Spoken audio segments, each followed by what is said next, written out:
Now we'll start the new chapter of Standard 9, Lesson 2. Is matter around us pure? The word pure is familiar for all. Even all the food packets you can see the word pure. Pure for a common people, pure means it is without any adulteration. But for a scientist, almost all the substances are mixtures. So that means not pure. Like milk, for example, if you take milk, milk is a mixture of water, fat and protein. Now we'll discuss about the different types of mixture. One is homogeneous mixture and the other one is heterogeneous mixture. Now let us see what is meant by a homogeneous mixture. Suppose if you take water and little salt, you dissolve in it. Now let us see that. Let us take little water, that is water is taken in this tumbler and little common salt is added and try to dissolve it. Try to dissolve and you can see the solute particles will totally dissolve after some time. You cannot find any solute particles in it.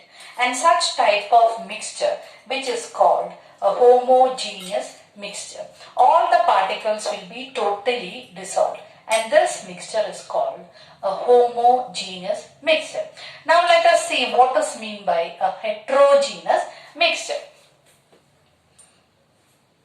Just add, this is a common salt is taken and little sand particles are here. Now this common salt is added and mixed with this salt. Now you can see that common salt particles and the sand particles are visible over here.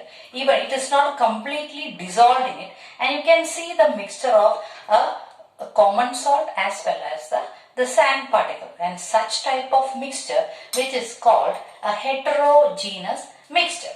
Now heterogeneous mixture and homogeneous mixture we have already discussed.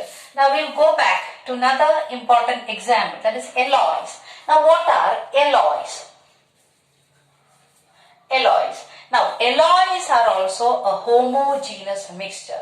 A homogeneous mixture with either metals or metal and non-metal can be. That is brass. Brass is an example of homogeneous mixture. For a brass, that is brass metal, you are familiar with brass vessels and all. Here 70% is copper and 30% of this zinc, that is two different metals are there.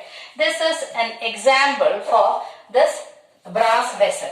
Now, it's a homogeneous mixture. Can you see? Can you distinguish between zinc and copper? No, you can't distinguish between copper and zinc over it. So, alloys are homogeneous mixture of either metal or non-metal. Now, you'll learn more about alloys in Standard 10.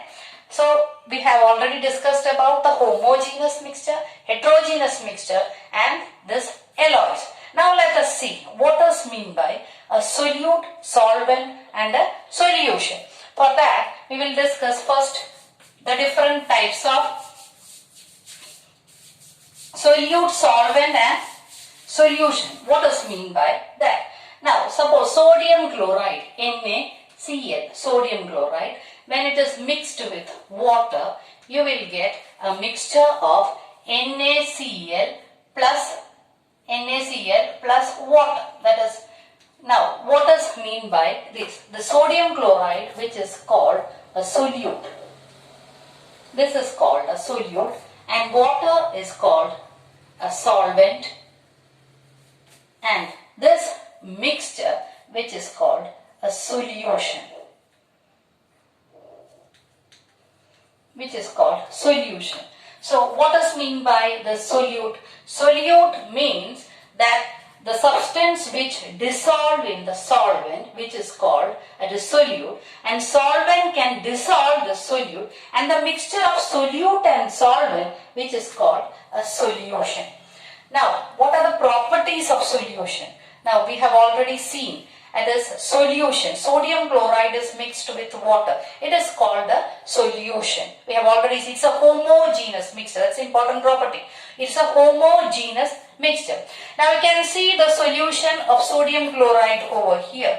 You cannot find the solute particles. It's completely dissolved. You can't find any solute particle. That means the solute particles cannot be seen through naked eye. And it's one property of a solution. Now if you keep for a long time, it will not settle down. So for example, suppose if you mix with sand and water, after some times if you keep, sand particles will settle down.